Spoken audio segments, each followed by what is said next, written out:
Welcome this week to Ask the Professor. My name is Alfredo Núñez. I'm an associate professor at the section of Railway Engineering on Intelligent Railway Infrastructure. And now I'm standing at the Railway Engineering lab here at TU Delft. And I'm really happy to have the opportunity to take questions from students of our online professional education. So let's start it. Today we have a very interesting question. And the question is, to detect rails crack, they can use the track circuit on the signaling system. Could you recommend tools or methods to detect other rail damages, such as wear, corrugation, etc., from the operation control center? So this is indeed very much desired to have a rail defect detection system that from operational centers they can track the condition and monitor it in real life, in real time when possible. But such a systems, they are still under development nowadays for most railway infra managers in the world. Still, the developments on sensing technologies, Internet of Things, and so on have facilitated a lot the real-life implementation of those solutions.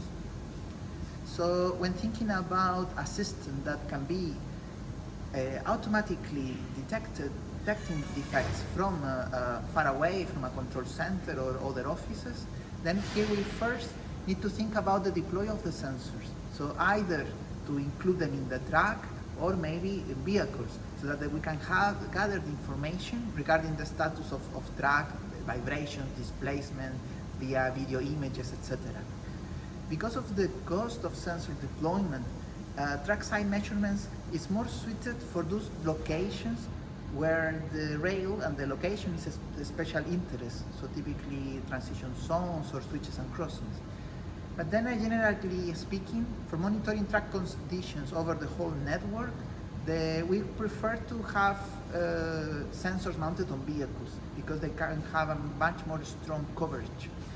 Then, if you want to put sensors on vehicles, you could choose to put it on specialized measurement trains, but also on passenger trains. And then if you have a network of trains, all of them running around, you can select the information coming from some of the trains and to collect them and to process them almost online. So here at the TU Delft, we have worked on different measurement systems, and one of them is axle box acceleration that you will read also during the course. And then in this technique, we install accelerometers on the axle box of the vehicles, and we measure the vibrations, and by this also we detect defects such as squat, corrugation, and head checks. So once the sensing part is solved, the next is actually how to acquire the data, how to use the data, how to get the data actually. So we need to transfer information from the train or from the track to the operational center. Then we need to monitor this condition in real time, and then we might require a high speed, high bandwidth, and wireless data transmission techniques. Keep in mind that sometimes to be able to detect very small defects, we might have to measure at very high frequencies. So that puts a strong pressure on the communication system. That won't be trivial to keep sending huge amount of information on real time. But luckily nowadays we have new communication technologies, the 5Gs and so, and then it will be possible to transfer measured data much more easily than before. In the past, we used to instrument locations, and then we had to install the computers and the data acquisition system next to the track, and then after someone had to go there to pick it up and to then later do the processing. So nowadays it might be even possible to do it just using the cloud. So, and then finally, so once we have the sensors, we have the communication system, the next part is to actually make use of the data. For that we need to develop fast and robust algorithms that they can detect and distinguish between different defects, and that we can then make use of the information in the best way as possible.